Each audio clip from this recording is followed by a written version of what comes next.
Donc, sixième et dernière table ronde.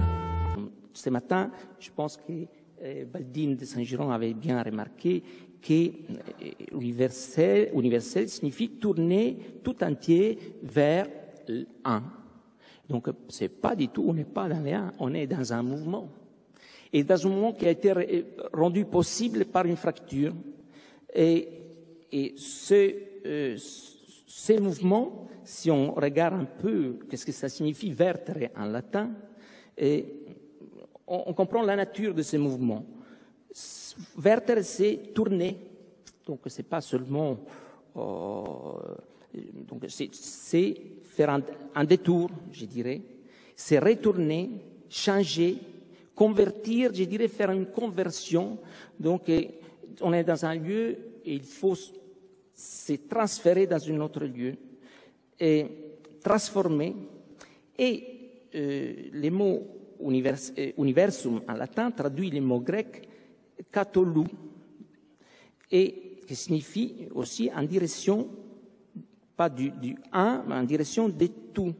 Kat, en direction de tout holos.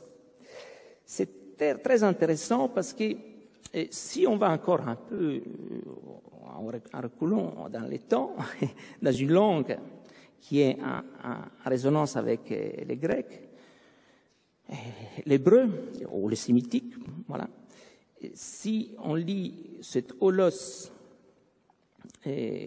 dans son signifié étymologique, on voit que d'abord olam signifie le monde, donc le tout, mais holos, ça peut venir de hola, qui signifie monter, croître, pousser, dépasser la mesure, aller au-delà.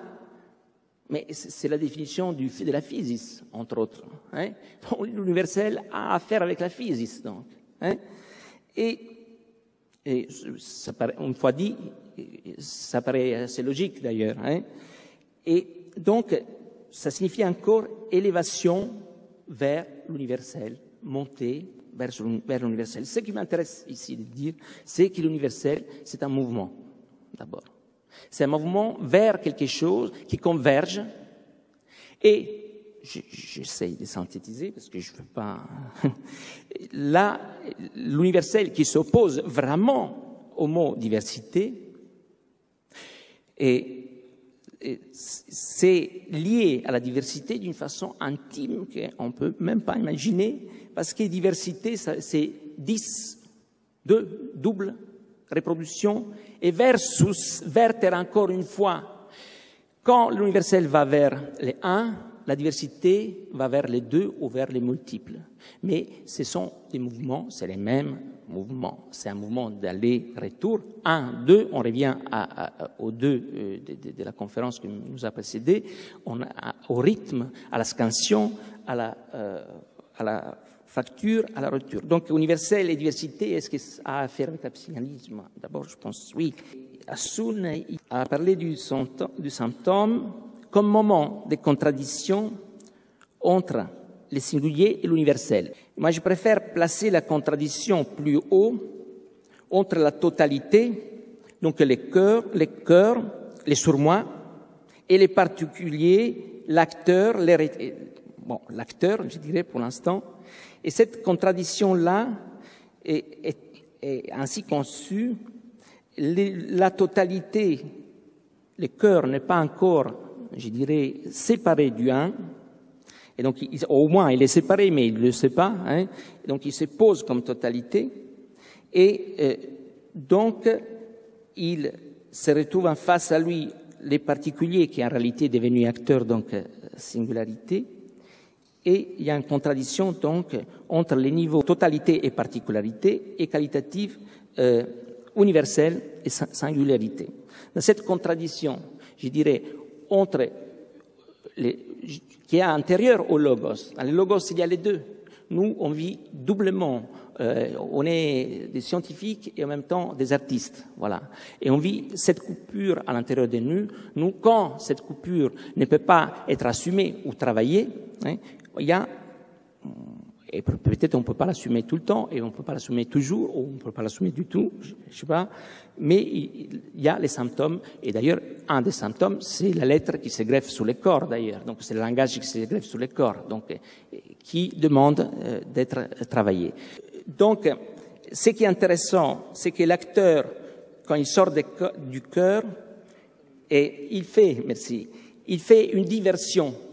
Voilà, il fait une diversion, et il devient hérétique. Hein, et comme hérétique, il rentre dans la diversité, et dans cette diversité, il permet l'universalité. Donc, sans hérétique, il n'y a pas d'universalité. Hein. Donc, si on ne prend pas la parole dans notre singularité, il n'y a pas d'universel. Si on prend la parole pour répéter quelque chose qui n'a rien à faire avec l'hérésie, dans le sens sympathique, voilà, et il n'y a pas diversité, il n'y a pas universalité. Donc, l'universel n'est pas l'unité, mais est les mouvements vers l'unité. Et la diversité. Alors, je viens un instant sur un mot intéressant. On a parlé des versus et des vertere, mais le mot universel renvoie aussi au versus. Et c'est les vers de la poésie, en fait. C'est la même chose. Hein.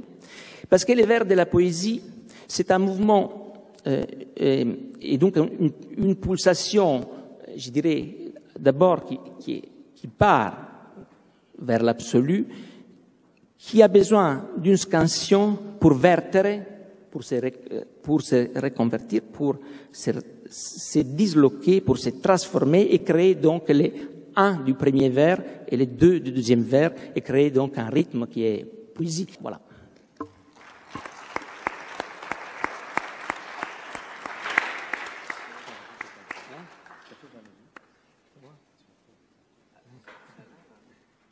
Oui, alors justement, je pense qu'on a le temps peut-être pour deux questions, sauf si Aldo Romano, il ne veut pas imposer son rythme tout de suite. Est-ce qu'il y a Aldo Romano ici? Non. Moi, je pense qu'il y a le temps pour des questions, en fait. Il faudrait les microphones. Ah, oui, tout à fait. Et...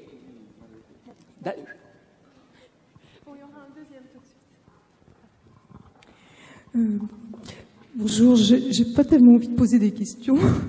J'ai envie de prendre un peu la parole. Je voulais dire que on a parlé des stoïciens hier, et il me semble que ce que j'ai trouvé d'intéressant chez les stoïciens, c'est qu'il y a continuellement un mouvement de séparation qu'ils font. On a parlé de séparation hier aussi, de séparation entre pour ce qu'ils n'appelaient pas un sujet, mais enfin, ce qui est en son pouvoir, ce qui est en mon pouvoir, et ce qui n'est pas en mon pouvoir. Et ce qui n'est pas en mon pouvoir fait partie de la nécessité, de la Nanke dont on parlait hier, fait partie du courant du cosmos, fait partie du courant qui réunit le mouvement de la vie, qui unifie ce mouvement de la vitalité qui appartient au cosmos. Et il s'agit d'assentir, de m'approprier ce mouvement et d'assentir à ce mouvement. Et si je me révolte, si je me retire, je vais souffrir. Alors, ce qui m'a intéressé, c'est cette question de la séparation par rapport à une union.